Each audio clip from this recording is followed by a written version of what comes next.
Hello, everyone, and welcome to One Great History, a podcast all about the great and sometimes not so great things in Winnipeg, Manitoba. I'm one of your hosts, Sabrina, and I am joined today by Alex. Hello. We are two occasionally employed historians who've coerced our friend Nick to help us produce a podcast so we can talk about all the things that we find fun in this city.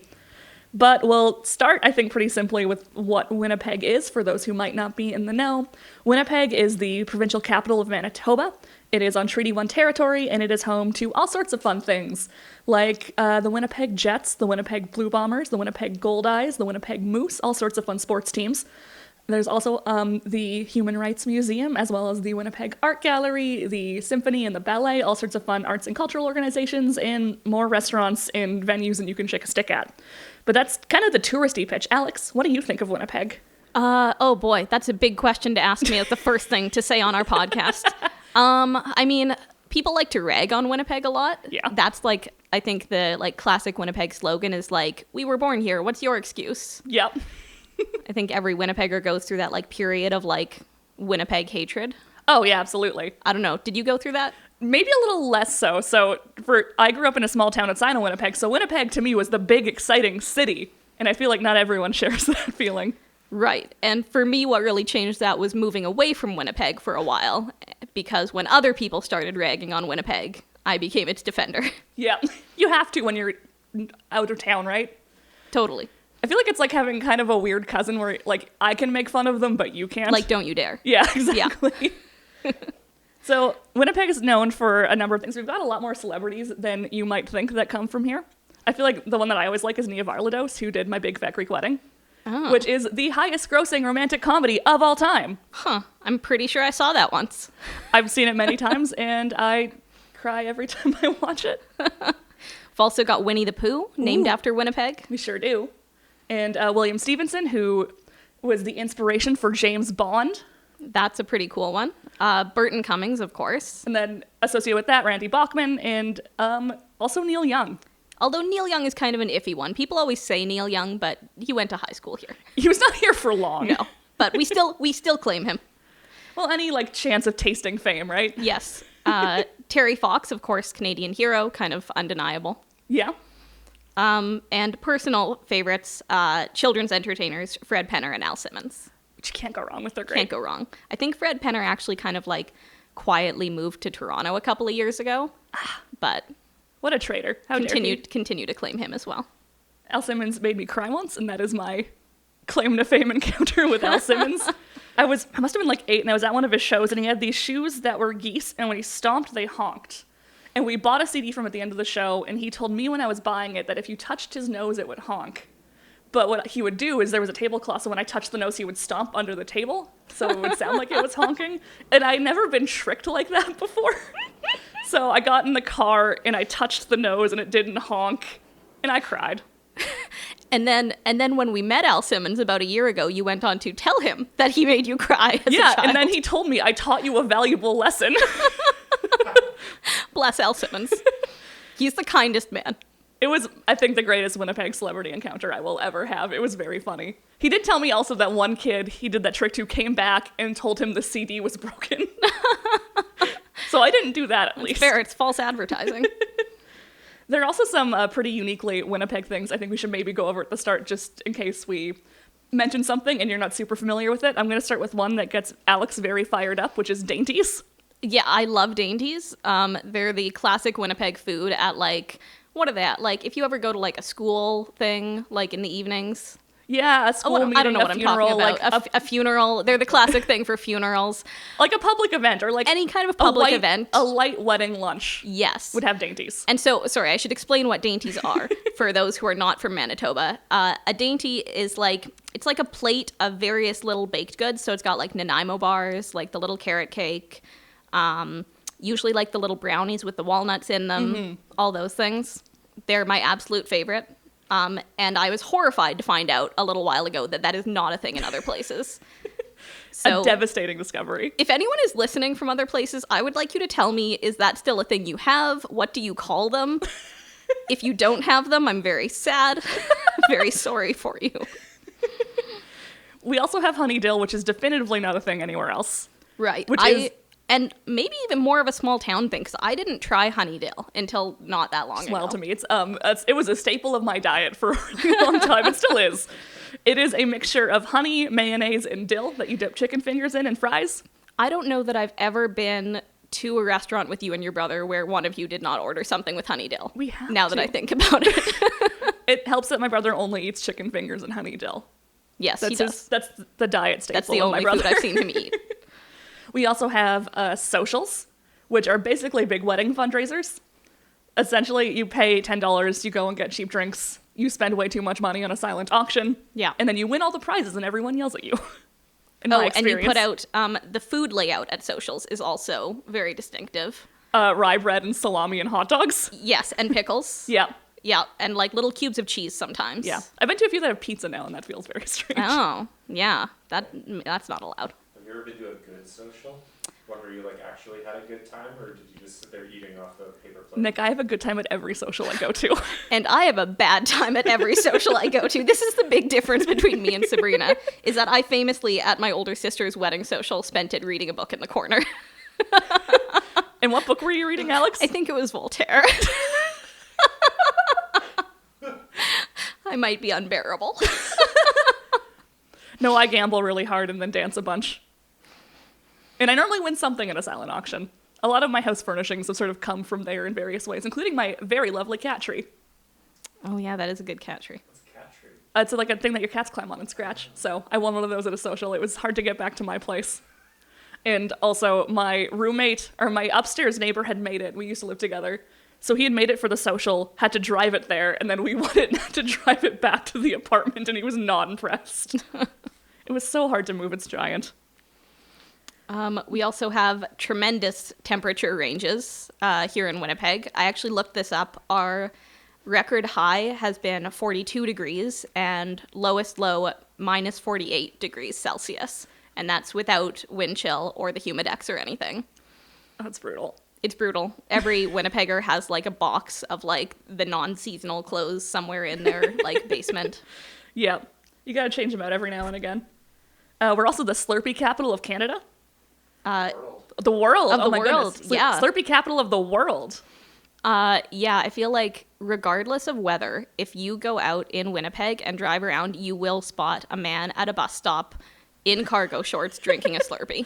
The cargo shorts is really key to that picture, I think. Oh yeah, it's 40 below and he's got those shorts on. Yeah, They and go he's not down taking them off. No, they go down to his knees. They're enormous. Okay, but there was a guy who wasn't wearing pants until the Jets won. Or the Blue Bombers? Who was it? There was a guy that was only wearing shorts until a sports team won. I feel like he was probably already doing that, let's be honest. Yeah, it was just a clever justification for his fashion sense. It's a very Winnipeg thing to be like, no, I don't wear a jacket. My brother doesn't wear I a know he jacket. doesn't. It worries me every day. Yeah, he just wears a sweater. Why doesn't he wear a jacket? He just doesn't feel the need to. He doesn't really get cold, so he just He just wears a hoodie. sweater. He wears a sweater and sneakers year round. Even in the summer. Sometimes he'll wear a t-shirt. That's a pretty big day. Jeez. I don't know. His fashion sense is confusing to me. My dad gets really worried about your brother. I know he does. It's cute. Your dad is very worried about my family in general. He is. He's a worrier. The other fun thing about Slurpees in Winnipeg is that they do have a Slurpee day where you can sort of fill up anything you want for the same price as a large Slurpee. They put bans on that lately because people got out of hand with it. I saw someone bring a giant plastic pool once. That was, I don't know what you would, like, I can't imagine drinking that. That's insane to me. But then there was also, like, milk cartons are pretty common. I always heard the day is coming, and then I'm, like, driving downtown. I'll see someone carrying a bunch of empty milk cartons into the 7-Eleven. And I'm like, oh, right, the Slurpee thing, of Like, course. we love a deal here. That's part of that, I think. Like, are you actually going to use or drink it? No, Maybe but not, it was on but sale. It was Can you on believe sale. it? Can you believe how cheap that was? Can you believe how cheap this frozen sugar water was? We also film, I would say, a surprising amount of movies in Winnipeg is one of the fun ones. And they're not good ones generally. I will preface it with that. Hallmark movies, like, specifically. Yeah, Winnipeg's downtown can be quite picturesque, especially when you cover it in fake snow and candy canes. So last year in 2019, they filmed, I think, 13 Hallmark movies. I know because I watched all of them. It's kind of nice, actually. Like, you're walking through downtown and all of a sudden it's, like, picturesque winter, fake snow. Kind of a fun film crew setup going Santa's on. there. Yeah. Yeah. It's the same generic Hallmark cast every time. Yes. I watched so many last year that when I did see a Hallmark actor downtown in person, I almost waved and said hi because I thought I knew him. I caught myself just in time.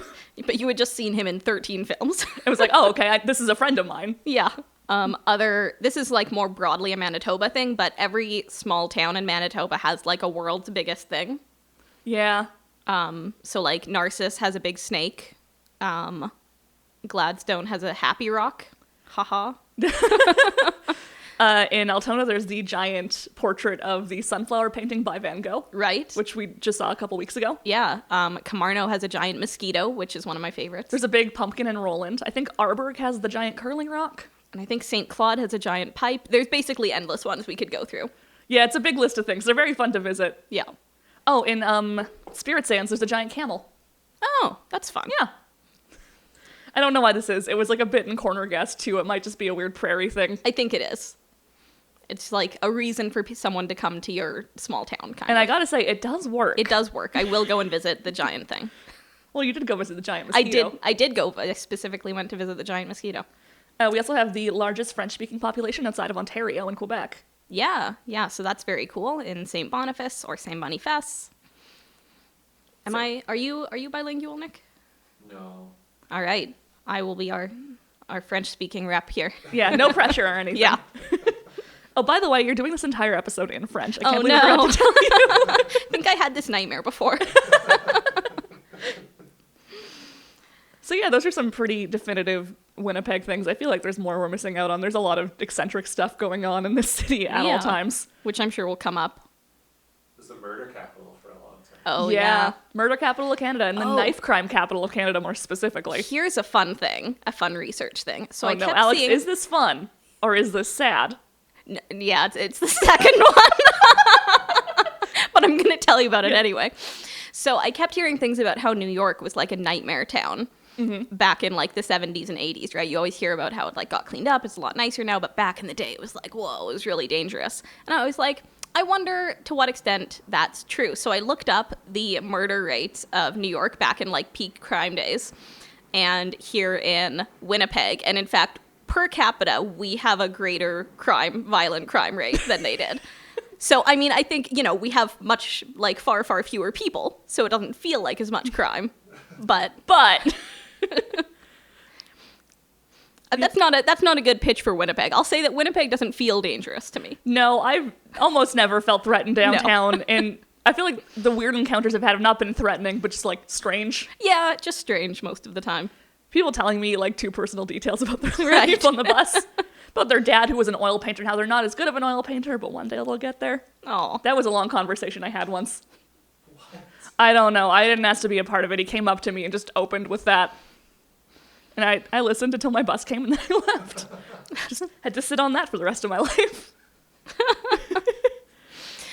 But yeah, on the whole, Winnipeg is not a very scary city. Not to paint a very dangerous picture of it. It's fine. Yes. I live right in the middle of downtown and very happily.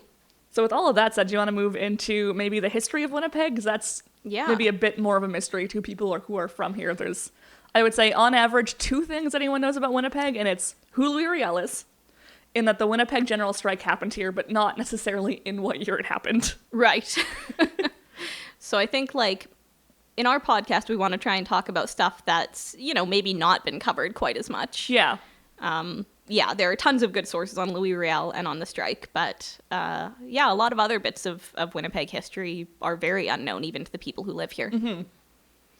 I guess I'll start here with kind of the deep history. So people have lived in Manitoba for about 12,000 years, actually, more broadly, but in the region of Winnipeg for several thousand of that because for a time it was covered by glacial Lake Agassiz. So as it disappeared, people began to move in. In particular, the place where the Red and Assiniboine rivers meet was a meeting place, and today still is. Of course, you guys know what we call that today. The Forks. That is the Forks. And around 1285, the Forks was the site of a treaty between several First Nations, so it's a really important archaeological site as well. Europeans first started coming here in the 1700s, the French first, because of the fur trade, and in the 1800s, we start seeing English settlers arrive. As a result, the first ever treaty signed in Western Canada was signed here in Manitoba in 1817. So European settlement sort of continues to grow and throughout the 17 to 1800s, it's largely the Northwest Company and the Hudson's Bay Company that are sort of sending people out as part of the fur trade. They're looking for beaver fur to make hats and things like that. So there's a bunch of sort of colonies and settlements cropping up around trading posts. And there was one called Red River that would become Winnipeg.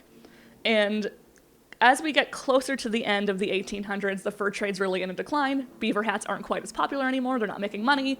Outrageous. And insane to me. Beaver hats do look very cool today, I will say. They've got some, like, flair to them. Yeah, I mean, if you wear one now, it's like a I would look weird weird. thing. It would be a statement, for sure. Yeah. But the Hudson's Bay Company began looking to sell sort of what is now Manitoba. It was then known as Rupert's Land to the newly formed government of Canada. But this raised some flags for the people living here, namely Manitoba's Métis population. So for those that might not be familiar, Métis people are generally the descendants of Indigenous and French settlers, or Indigenous people and French settlers. But that identity is a little more complicated than that. That is a thing that other people can look into. There's great sources on that. It's not hard to find. Right. I always had a hard time when I worked in museums trying to give like a 30-second pitch of what Métis means. Yeah. It's a much more complicated thing. But they have their own distinct language and culture and identity. And there was a very real concern in Manitoba in the 1860s that the Canadian government wasn't going to respect that. And I would say that worry was completely justified. So in response to rumors that the Canadian government wanted to buy, a man named Louis Riel began sort of talking to people and reached out. And basically, when the Canadian government sent in land surveyors to divide up the property in Manitoba to sell to settlers, they blocked them and said they couldn't get in. And with that, Riel formed his own provincial government and basically created kind of what is now Manitoba. But Riel's main demands were stuff like fair representation in the government and guaranteed protection of land rights, language, and culture. And this didn't go over well with some of the Anglo-Saxon settlers here in Manitoba, and they formed a sort of Canadian party that opposed them, and then Riel arrested his opponents, and things sort of went to a head when he arrested and then executed Thomas Scott. Right. Thomas Scott was a known agitator, a fairly well-known racist in town who was not particularly well-liked, but he was also white and Catholic, right? Oh, no, he's Protestant. No, Protestant, yeah. Thomas Scott was white and Protestant, and he was executed and then buried in an unmarked grave. To this day, we don't know where he was buried. Oh, really? Yeah. I mean, there are a couple of theories. Some people think he was just tossed in a river, and that's why they can't find it. Right. But this got back to Ontario, and it didn't sit well with the Canadian government, and they sent in General Wolseley and his forces, and by the time the military arrived, Riel had fled. And they took over, and Manitoba officially joined Confederation in 1870. And Riel has sort of a complicated legacy today still. Yeah, it's changed a lot, I think, over Yeah. the last years. If you took history in, I would say, anything pre-1980, he was probably branded a terrorist. Mm-hmm. And that has changed a lot. And if you talk to some old-timers in Manitoba, they'll still hold that belief. Today, I would say also outside of Manitoba, what I've heard from non-Manitobans is that they're still, in some cases, taught that Riel is a sort of a traitor figure. Yeah. But today he's considered the founding father of Manitoba and sort of a national hero. Yeah, there's been some movement to name him actually as the first premier. Yeah. I don't know if that kind of got any traction, but... Yeah. But yeah, his history beyond Manitoba also, like, it goes on for another decade past this point. He goes to the States. If anyone knows anything beyond the initial sort of occupation in Winnipeg, he hears voices and people talk about him going crazy for a little bit and then coming back in later to lead the Northwest Rebellion. Right. There's a lot of kind of super problematic things written about Riel going through this kind of period of mental illness as well. But that's sort of how Manitoba gets its start, is through Riel and his cabinet. And unfortunately, their demands were not exactly well represented. They were included in the Manitoba Act of 1870 when we joined, but they weren't always respected, and there's still sort of an effort to reclaim Métis land rights, language, and culture to this day. Yeah. What's the Manitoba Act? It was basically the agreement that led Manitoba to join Confederation, so Made Manitoba part of Canada, effectively. Detailing statements and concerns and stuff like giving Métis land scripts out, so basically promising Métis families a certain amount of acres of land. Oh boy, we might have to do an episode about that at one point, because what a mess. Yeah, it's a disaster. Yeah. They made it very hard to get your land grant, and then there was a whole lot of scamming and scheming, and basically a lot of Métis people were swindled out of land and money and forced to move away.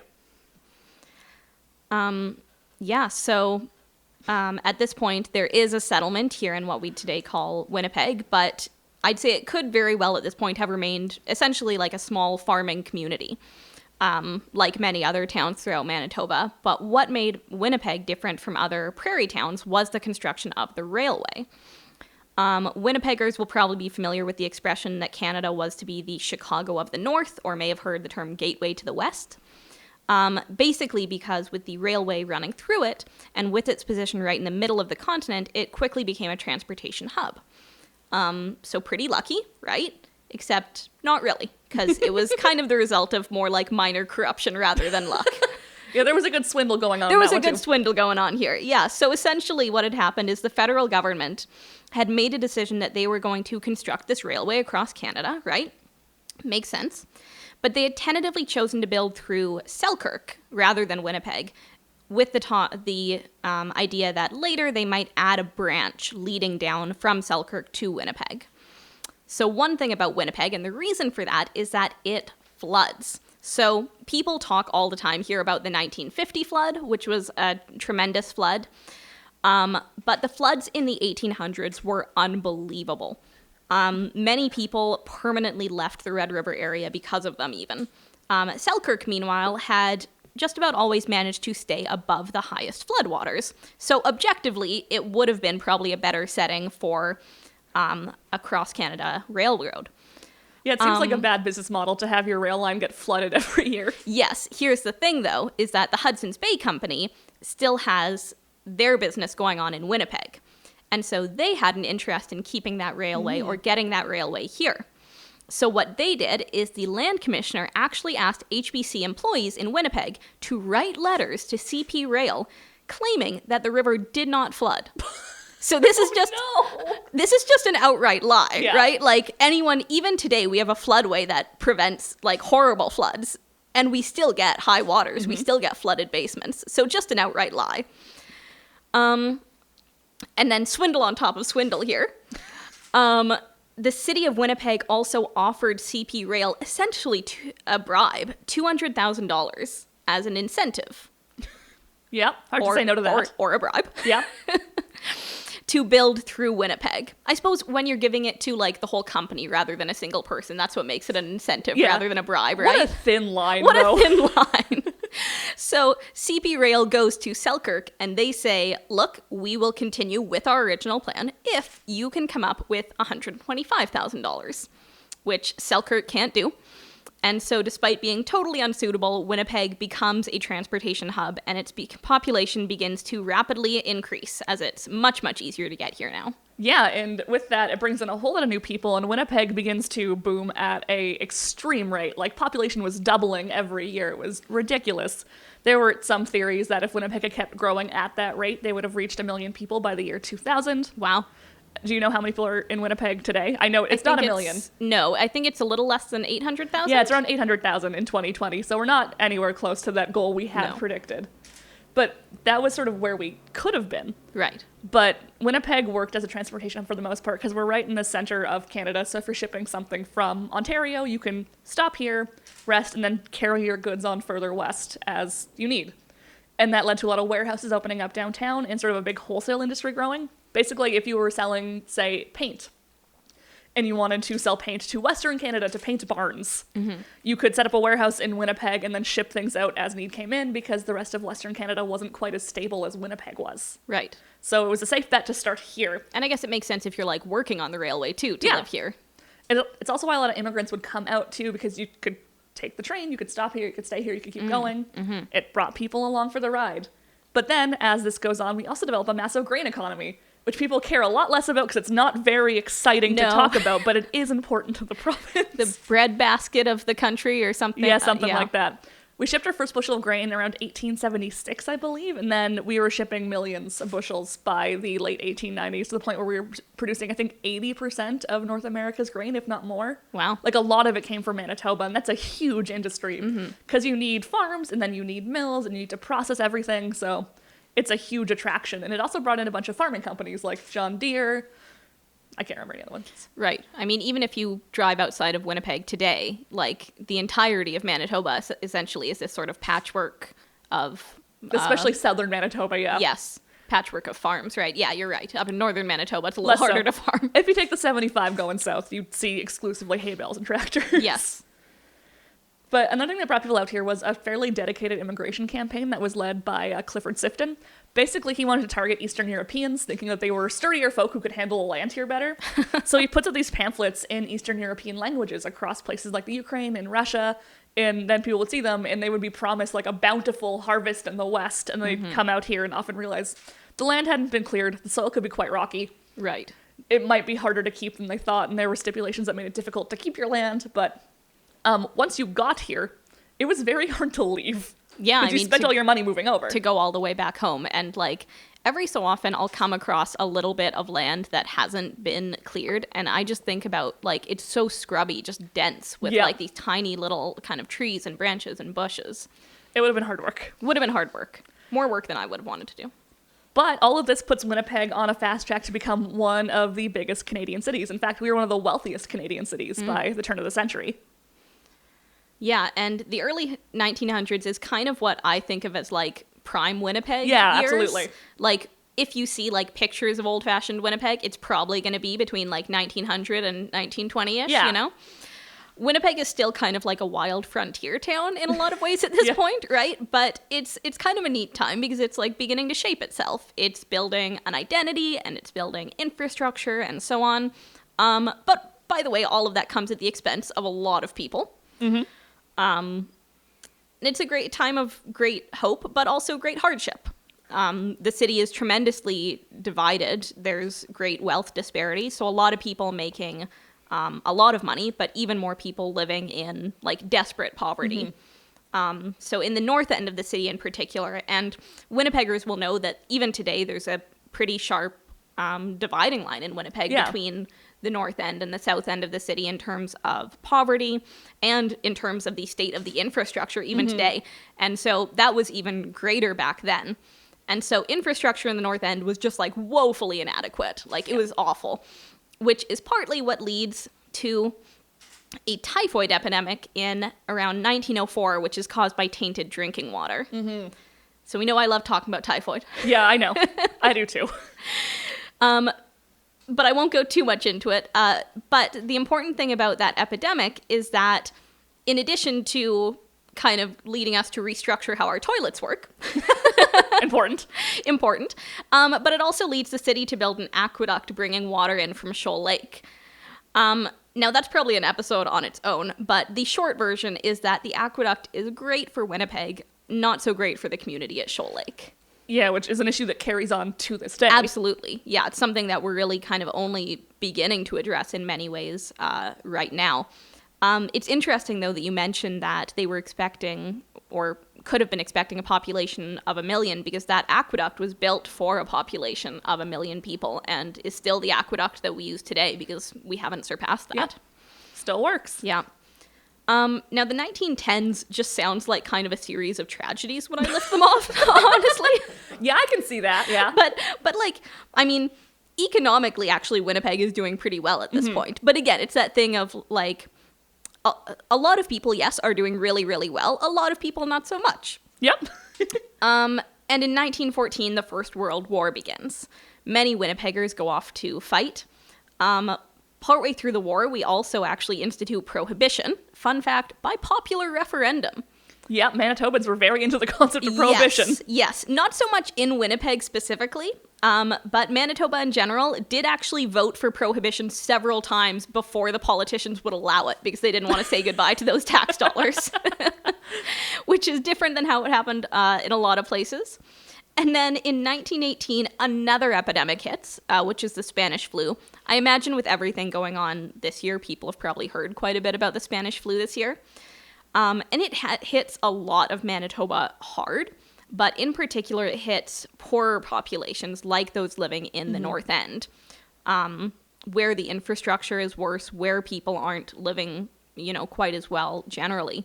And that's essentially because there is no treatment for Spanish flu at this point, right? The treatment is basically stay home, stay warm, rest, eat good food, and hopefully get well, which is hard to do when you're living in dire poverty.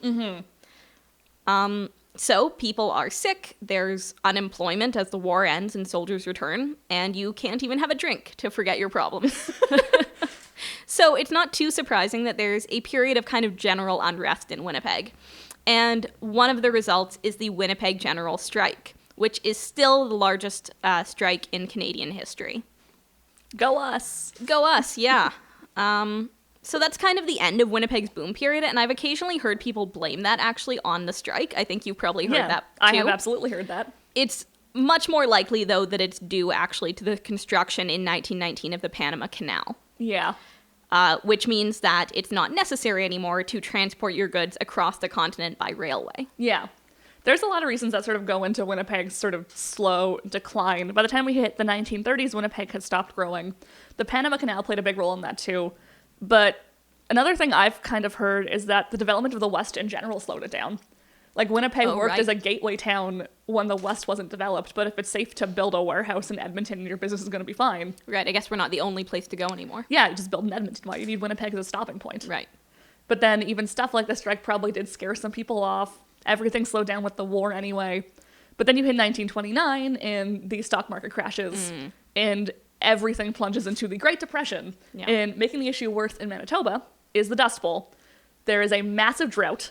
That means it is much, much harder to grow grain. So that grain economy... And that's about all we do. Yeah.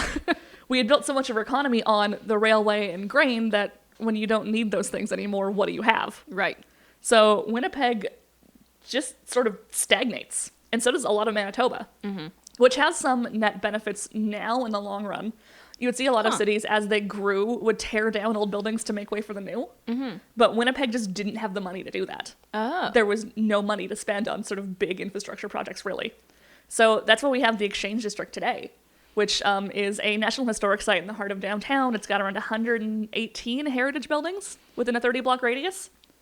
And they're there because we couldn't afford to tear them down. Yeah, we have an amazing wealth of historic buildings. I mean, I know for people living in, like, Europe, they're like, hey, those buildings aren't old, but... Ooh, 80 years old, how fancy. Still like them, though. But there were some attempts to do some depression relief projects, which are basically big construction projects that could give people jobs. And that's where we get Winnipeg's very small collection of Art Deco buildings, actually. So if you go to the Winnipeg Auditorium or the Federal Building, those were both built in the 30s as an attempt to give people jobs in the Depression. And they may be one of the, like, handful of Art Deco buildings we have in this city. So yeah, the Depression doesn't really bring a whole lot of exciting new stuff outside of a small collection of cool new buildings, but... The Depression doesn't bring exciting new stuff? No, outside of, like, some weird family stories on my thing about, like, working on a contract farm in Saskatchewan, nothing great. Yeah. But World War II does bring some sort of economic boom to the country. Yeah, so the 1940s... here, as in most places, is defined by the Second World War, effectively. I mean, even so far away from the action, I'd say that, like, Manitoba more broadly, especially not just Winnipeg, makes some really important contributions. One of those is the creation of RAF Flying Schools here, so that's Royal Air Force. Manitoba has a ton of wide open spaces, which effectively act as runways. And, of course, that setting is removed from the war, so students aren't in danger as they're learning how to fly. You can imagine that trying to have a flying school, you know, in England during the Second World War, you know, probably a little riskier, yeah. Probably a little riskier. Another really neat contribution, though, are Cree code talkers. So, right, yeah. Yeah, so code talkers, and people may be more familiar with Navajo code talkers from the U.S., basically military intelligence or military communication. So they were people who were Cree and were using either their native languages or codes based on their native languages to transmit secret information. So like I said, there were Cree, but also, Navajo and other people with indigenous languages as their native languages as well, who were parts of efforts like these. And the cool thing about this, and why it's kind of clever, is, of course, that for the Cree code talker, these codes are easily understood, right? But it's very unlikely to find, say, a German soldier who can understand Cree. Mm-hmm. And so this becomes an invaluable way of quickly communicating tactical information among Allied forces. Unfortunately for these soldiers, they were actually sworn to secrecy. And this stuff was classified until pretty recently, actually. And so their heroic actions essentially just weren't known until very recently. Oh, that's wild. Do you know when they were unclassified? I don't know. Yeah. Well, there was John Woo made a film called Wind Talkers. Oh, yeah. 15 or more years ago. Yeah. Starring Winnipeg's Adam Beach. Oh. As a Navajo, wind talker, I guess. Yeah. And Nick Cage was the American. Of course he was. And they focused a lot more on Nick Cage and Christian Slater. Oh, of course they did. Yeah. Yeah, no, I think the Navajo code talkers are a little more prominent, and I'm not sure why that is, if, like, the Cree code talkers were sworn to secrecy a little longer, or if it's just a matter of, like, that's American and they make movies and we don't, That may be what it is. It may be that, but I don't know offhand when it was declassified. In Winnipeg specifically, we also hold one of the most interesting rallies to sell war bonds that I know of, which we are pegging for a future episode. So you'll hear all about that. It is one of the craziest Winnipeg stories I think we have. Yes, absolutely insane. And as a sneak peek, it is a fake Nazi invasion called If Day. Oh, yeah. I talked about that a lot when I was doing tours. Yeah, we love If Day. But after the 1940s, a lot of North America sees a pretty big uptick in soldiers returning home, in the economy sort of booming. It leads to stuff like the baby boom and boomers, as we know them now. Because people come home from the war and they get married, they have kids, and things sort of seem to settle for a bit. And that carries true for Winnipeg as well, because Winnipeg starts to grow a little bit. And we get very excited and try to basically reinvent what Winnipeg is supposed to be. But at this point, Winnipeg had been a city in decline for many years, and there was this thought that we could reinvent what Winnipeg's whole identity was, which leads to a bunch of really exciting modernist construction projects on Broadway and in downtown. Not everyone likes modernist buildings that much. They are big, gray, clunky things that are pretty grid-like. Yeah. But it's kind of an exciting straying away from traditional styles. The effort was to create a distinctly North American style not tied to something like neoclassicism. So you're not going to see like Greek columns or anything like that. It is a new thing not based on the past. Right. And there's a lot of really cool just like photos from that era too. Oh, of just yeah. like people standing around in like beautiful like 60s dresses. And so many neon signs looking at downtown. like models of City Hall. Yeah. So you don't have to like modernism to get what they're trying to do. They wanted to rebrand Winnipeg as a modern city, which brings us to stuff like the new City Hall. And then Winnipeg's Modernist Quarter, which is a stretch of the Exchange District from City Hall to the Manitoba Theatre Centre, where you get stuff like the Manitoba Museum and the Concert Hall. Those were both built as the Centennial Concert Centre in 1967 to 68. It was a Canadian Centennial project, so it brings the arts back to downtown in a really major way. Yeah, it's the kind of 50th year of that stuff right now, which it's been too bad because I think there were a lot of kind of big celebrations planned. A lot of cool stuff could have come from this, but, well, that's 2020 for you. Couldn't do it this year. But they are big modernist buildings. They're made of concrete or Tyndall stone, and they make a pretty striking impression compared to the sort of turn-of-the-century buildings you see throughout the rest of downtown. And it brings us stuff like the Winnipeg Symphony and the Winnipeg Ballet, which are both very highly regarded cultural organizations to this day. In fact, the Royal Winnipeg Ballet is the longest continually operating professional ballet in North America. Right. One of the interesting things that I read online, I was looking at, what some people felt defined Winnipeg, and someone was talking about how the arts are kind of more approachable here. Yeah. I think we don't have a ton of like fancy rich people in Winnipeg, and so the ballet can't be just for fancy rich people, right? It's got to be for everyone. Well, seeing the Nutcracker every year is a Christmas tradition for a lot of people at the ballet. Yeah, for my family, absolutely. We didn't do that, but I know a lot of people that do. I mean, it's definitely, it's not cheap. It's still an indulgence, but I think it is more approachable than those kinds of shows are in a lot of other cities. Yeah. The downside is that people do wear their cargo shorts to the ballet. Oh, all the time, yeah. There's no, formal dress code. There is no formal dress code at any event in Winnipeg. So we have the concert hall, and then not long after, in 1970, comes the Manitoba Theatre Centre, which is more typically the hub of regional theatre in the province. It is the oldest regional theatre in Western Canada, or in all of Canada, in fact. MTC was founded in 1958, but their big sort of current building was built in 1970. It is an award-winning brutalist building. It is very cool on the inside. The stage goes 3 stories underground, so it doesn't actually jut up above the skyline the way some current theatres will. Right, and so what is brutalism again? It comes from a French word that I can never pronounce, but it means exposed concrete. Okay. So basically you're showing the frame of the building without covering. Right. And what makes MTC so cool is a lot of the concrete is sort of curved in a way that would be really hard to do prior to, say, 1940s technology. And if you actually get close to the building, look at it, it was poured into a wooden frame, so there's imprint of wood grain on the concrete. Oh. So you can see wood knots on it. It's very cool. I like MTC. But similar to the concert hall, I used to go there in high school all the time. And for the most part, it was a bunch of teenagers showing up in whatever they owned. Yeah. And there was one lady every time we went who came in a fancy ball gown, and she outdressed all of us every week. I mean, I am that person. Like, if I'm going to the opera, I'm wearing my fancy dress. Yeah. Man in cargo shorts, be darned. Absolutely. But with all of this growth, there were some downsides. Alex mentioned earlier the 1950s flood, which was the biggest flood of the century prior to 1997. Basically, the banks of the Red River flooded over. An estimated 70,000 to 100,000 residents had to be evacuated from their homes. And 4 of the 11 bridges in Winnipeg were destroyed. Oh, geez. So it was a massive amount of property damage. It was around, I think, $60 million to $1 billion estimated. So it was significant. And there are photos of downtown Winnipeg with like ankle deep water because it got so far in. After this, though, our premier, Duff Roblin, came up with a pretty good idea to redirect the water around the city through what's now known as Duff's Ditch or the Red River Floodway. That significantly saved Winnipeg later on, but it was a pretty big technological advancement for us as well. It was very cool to have. Some people weren't thrilled. I know someone called it Duff's Folly before it had been built, but it did save Winnipeg later on.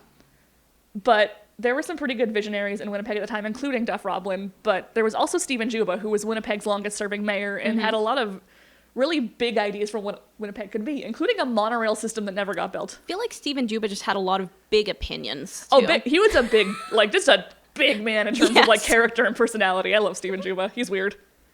The monorail was a weird one. Why didn't the monorail happen? I assume finances, and also people were campaigning more for transit, like buses. It would be incredible to have a monorail. There may have been some concern with wind, Oh, which yeah. I would flag as the immediate issue. It is a windy city. But we were transitioning from streetcars to buses at that point, so a monorail is a pretty weird jump to go back to rails but high, right? But Juba's the one that brings us the Pan Am Games in 1967. So this is the 5th Pan Am Games to ever happen. It is the Pan American Games. There were 28 nations competing in this. It was basically the Olympics for North America. And it brought a lot of people to Winnipeg and actually led to the construction of some new buildings as well, like the Pan Am Pool that was built for the Pan Am Games. Yeah. I used to go there when I was a kid. I did too. I used to jump off the diving board and then also always belly flop. I was so bad. too scared to jump off the diving board. Oh, Alex. I used to take diving classes. Oh. And we'd go off of the 10 meter or whatever. Yeah, couldn't and do it. They turned the jets on. Oh. And it felt like you were diving into nothing. Yeah. Yeah. It was the coolest feeling. Wild. Yeah. But a lot of Manitoba gets sort of caught up in the Pan Am Games. So if you went to Birds Hill Park, there would have been horse jumping. They would have done boat racing out of Gimli. It was a fairly big national event. Prince Charles came to Winnipeg to give an opening address. So it's a big national event. And then Winnipeg stalls out again. Yeah. All of that growth sort of peters out by the mid-1970s. But in the 80s, we see more of an effort to preserve our buildings. So there's some stuff like reopening Art Space, which is where Cinematheque, the only independent theater in Winnipeg, is open right now. Cinematheque is awesome. It's really cool, Everyone should go there. And there's a bunch of artist galleries in the upper levels. It's a repurposed warehouse. It's when the King's Head opens downtown. It's a really old pub in the Exchange. It is very cool. It's built into old Furrier's office, in fact. And again, like the cool thing of like Winnipeg things are sort of approachable. Like you can go to this pub in this like old building and it's like, it's for everyone, right? Yeah, it's a very chill vibe. Yeah. So Winnipeg sort of stops growing, and the next 2 big events we see sort of come in the late 1990s. That is the flood of the century in 1997. I do actually just vaguely remember this. Yeah, I remember it a little bit. So I grew up outside of Winnipeg in a town called Morris, Manitoba. And Morris, Manitoba was evacuated in 1997. Right. So We've had a lot of conversations about the dike around Morris. I've been trying really hard to explain the dike to you. It's not a moat. It's what I've had explained to me many times. Yeah, so basically following 1950, Morris had been covered in water. So they built a dike around the town, which is essentially, I call it a reverse moat to Alex. It's basically a big pile of dirt that surrounds the town and sort of a hill. And then you have like roadways going through, but if a flood comes again, you can sort of slowly build up the access points until they're covered and closed. Right. And it stops water from getting into town. And my grandparents' house was torn down to make way for the dike in 1950. So do you remember being evacuated? Not well. I must remember sandbagging at my grandma's house. And not Right. like I was sandbagging. I was like watching other people do all the heavy lifting. I was 2. Yeah. I was 3 at the time. So my family actually lives very close to the Red River, near a park called Fraser's Grove. And what I remember very vividly is just very high waters there. Fortunately, our house is at the top of a hill, so we were never in all that much danger. So thanks to Tough Stitch, Winnipeg didn't get flooded. Yeah. That really saved the city because you likely would have been evacuated as well if you were Yeah. that close to the river. So yeah, basically a lot of small towns got evacuated. People in Morris got about 2 days notice and then had to very quickly pack up and leave, and they were away for weeks to months depending on the damage they faced Right. or how long it took the floodwater to sort of clear out. And that's so crazy to me that, like, the idea is just that you, like, lock up the whole town and just go away for a bit. That's basically what it is. You cover the roads in dirt. And you Right. stop the water from getting in. What if I feel like that's just like a setup for a nightmare scenario where you're like the last person left in town. Oh, I'm sure it would have Everyone's been very evacuated scary. without you. We did come close to getting evacuated again in 2009 or 2010 because it was when I was in 9th grade. So they actually closed the 75 north and south. So the main road was closed in and out of town, and we played floor hockey or street hockey on the main street Nice. because no one could get in or out. The country kids couldn't get into school. They got packages sent to them. Huh. Yeah. The flood caused $3.5 million in property damage, Oof. but the city didn't suffer that much damage in the long run. Yeah, I mean, I suppose without the floodway, that would have been much, much more. Yes. And then in 1999, the Pan Am Games comes back to Winnipeg. Hey.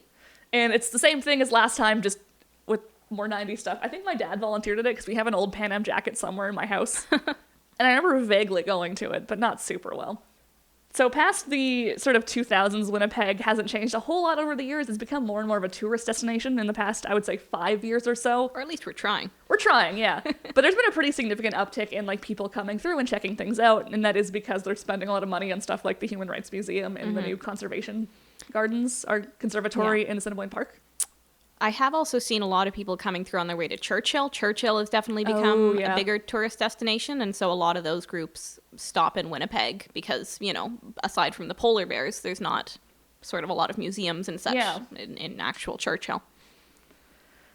So yeah, throughout all of this sort of Winnipeg history stuff, there were some really cool things that Winnipeg was working on and inventing, and Winnipeg is the inventor of a lot of things that we don't normally think of traditionally.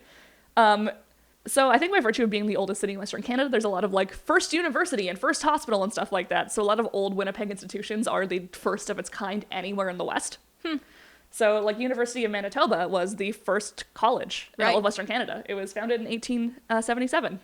It was also an agricultural college, so you went there to learn farming. Right, which explains why it's kind of way in the middle of nowhere, which is super annoying. If you look at the boundaries of Winnipeg in 1877, it was very much north of the Assiniboine, and the university is very far south because you had farmland around it. You were farming there. But there was also the first Canadian movie ever filmed here. Oh, what movie? It was called 10 Years in Manitoba. Oh. It was directed by James Freer. It was filmed in 1897, and it's all been lost. Oh, There is right. no evidence of it at all. There are That some is- promotional like photos. So I feel like that is going to be a pattern in the research for this podcast. Yeah, things go missing a lot. We don't take the best care of our records here. But it was, That is not a slight to our archivists. we try our best. We I try. feel like it was just years of decline, and we were Yes. like, whatever, who cares? We're not going to keep this. No.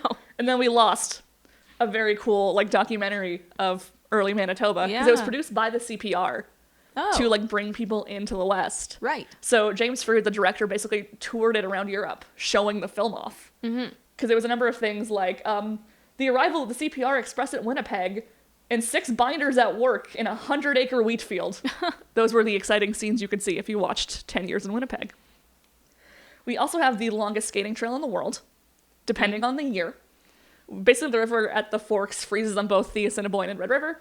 In 2019, it was 9.6 kilometers long. Wow. I'm one of probably very few Manitobans who cannot skate. I cannot skate either. I have the weakest Okay. ankles in the world. Me too. It's a very sad thing to watch me Actually, try. I can skate in a straight line for short bursts. I just have to kind of angle myself towards the snowdrift. That's all. That's really sad. I just don't try. I just can't stop, so I just sort of, veer myself into a soft Yeah. bit of snow, Sure. and all I'm right. good to go. That's very Alex. It's very, yeah, We are also the first province in Manitoba to give women the right to vote. some women. But white women the right to vote specifically. This was in 1916. the woman associated with this is Nelly Mcclung. She was also part of the famous five who made women legally recognized as people in Canada. Yeah. In 1929. That is a super interesting case, the personhood case. Yeah, but in 1916, Anglo-Saxon women got the right to vote. This excluded a lot of people, including Indigenous women, Eastern European immigrants. Mennonites specifically were excluded. This is probably because they were pacifists and thus anti-war. Right. In the middle of wartime, you don't want people who don't support the war voting. Yeah. I think was the basis for that. But a lot of people were excluded from that act, and it took many, many years for some people to get back in. I believe for Indigenous women, it was like 1961, 1962. The 60s for sure, yeah. So it took decades. But Winnipeg is a very early start for that women's rights movement in a way that's very exciting and interesting. Yeah, and Nelly Mcclung, I think, has become like a much more controversial figure. She in Well, recent Nelly years, McClung was which very is- specifically anti-immigrant. Yeah, and I think a lot of those suffragists kind of relied on like building themselves up at the expense of other people. Yeah, I feel like that could also be a whole episode on its own. Yes. The rhetoric they used is so strange. Yeah, which is like not to denigrate the amazing thing that they did, but But well, maybe it is. maybe a little bit. Maybe a little. No, I know the argument was often something like, oh, look at these immigrants making a mess of the country. Women are good at cleaning. Let us clean it up.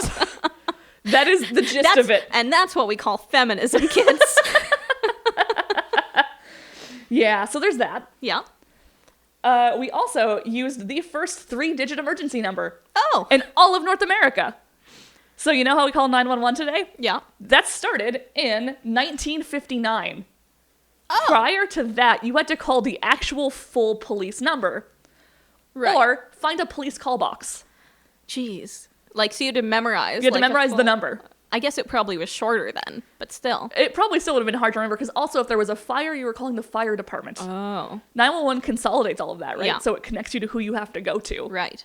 You would have to know fire department, ambulance, and police. Mm-hmm. So Winnipeg starts that in 1959. It would have been a 999 number, which is what they used in England. I don't know why they changed that exactly. But it was changed to 911 in 1972. What I've heard, and I don't know if this is kind of like urban legend or if this is true, is that it was changed to 911 from 999 because when you had rotary phones, Oh, it took right. longer to dial the 9 because it had to go all the way That around. would make sense. This is what I've heard. I haven't looked into that. We're not going to look it up at all. We're We're not going to look it up. We're just going to tell you fun facts and tell you that we don't know if they're true. We're going to make you do some of the legwork here. Yeah. Here is a fun history fact that may or may not be real. We can't tell you for sure. Winnipeg is also the founder of Harlequin romance novels. This is a personal favorite of mine. So it was founded in Winnipeg in 1949 by Richard Bonnycastle and 2 of his partners.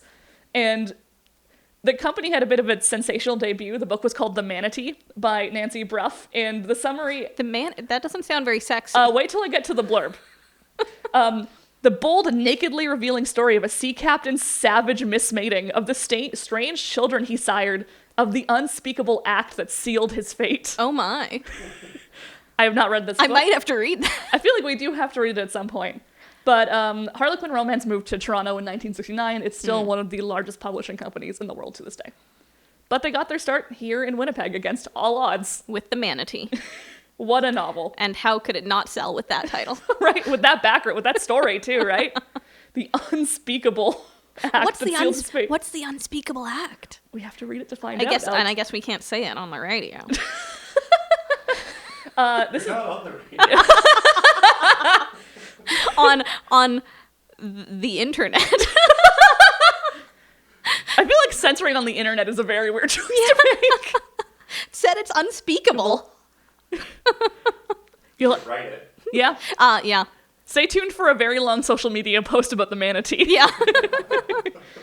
In a less sensational twist, Winnipeg also invented polyethylene garbage bags. Oh, okay. It was invented by Harry Wasilick in 1950. They're now known as Glad garbage bags. Great. But they're a big thing. We still use Glad garbage bags. I use garbage bags every day. I would hope so. Yeah, so that's a Winnipeg one. And also, we got pizza pops from Winnipeg. I had a pizza pop for lunch today. And a piece of cake. You told And a me. piece of cake. Because I'm an adult. Pizza pops were invented in 1964 in Winnipeg, and they're still sort of a staple of the frozen food market. I feel like I mean, I'm sure that we did invent pizza pops. On the other hand, I feel like there are similar things that it was probably like... They're like a calzone, but frozen. It's just a calzone. It's the frozen thing that was key, though. Right. Oh, yeah, because I guess, there's refrigeration all of a sudden. Yeah, so it's a big deal. You can finally freeze your food and make it later. So. Right. Have a later calzone. Can you imagine they just called it that? A later calzone. That's what I had for lunch today. So yeah, there is a lot going on in Winnipeg that I think not everyone knows about, but that's a pretty good sort of short overview of at least our favorite things that come from Winnipeg. I'm sure we've missed some stuff. I mean, we're going to miss many, many things. This is, realistically, it's the things that we find interesting. So if we thought it was boring, that's why it's not in here. That's why we didn't talk for too long about, like, the grain exchange or the fur trade. Just wait until I pitch a whole episode about just the grain exchange. No! Based on only the accounts of the old farmers I know. Oh, great. I've changed my mind. I want it now. There'll be a lot of opinions on the Canadian wheat board and what happened to it, or what should have happened to it, and who had the best threshers. Oh. And the neighboring farms. You might have to explain to me what a thresher is. I'll do that later. Okay. That's an off-the-air thing. That's an off-the-air. It's not exciting. Yeah, so that's been sort of a basic overview of Winnipeg history. Today was a real kind of survey, but in future episodes we're going to touch on some more kind of niche topics and do real kind of deep dives into them, spend way too much time researching tiny little details. And then come up with ultimately nothing. Yes. So we're going to be talking about a few different things over the next few weeks. Like I said, we're going to be talking about If Day. Woohoo! If Day is very exciting. We're going to be talking about ghosts and seances in Winnipeg. It's going to be very fun. I'm excited for you to do that one. Yes. We're also going to be doing hockey. Yes. Which is a very big topic in, I think, all of Canada. Yep. But yeah, Winnipeggers go pretty crazy about hockey. Oh, we love our hockey here. Yeah. And also, we're going to do an episode on Winnipeg myths and legends, because there are a lot of strange urban rumors about this city, and some are true and some are not, and they're all weirder than you'd think. Yes. And then we're going to touch a little bit on dating at Winnipeg Beach. Which will be very yeah, we got some good ones planned. Very risque. Not really. I mean, early 1900s dating. So no one was reading the manatee? I mean, maybe they were. Could be like one of those calling, like, I'll meet you at the beach, and if you're reading the manatee, I'll know it's you. Oh, yeah. So thanks for listening. If you enjoyed the episode, tell someone, get them to listen to it. And if you didn't enjoy it, maybe tell someone you don't like and make them listen to us instead. And definitely don't tell us, because I don't want to know if you We don't want like your it. opinions. We don't want only good opinions, please. So you can follow us on Facebook and Instagram at One Great History. We're on Twitter as the #1 Great History. And you can also visit us on our website at onegreathistory.wordpress.com, where we'll post fun sources and pictures and all sorts of other things like that. All right. Thank you so much. Yeah, thank you for listening.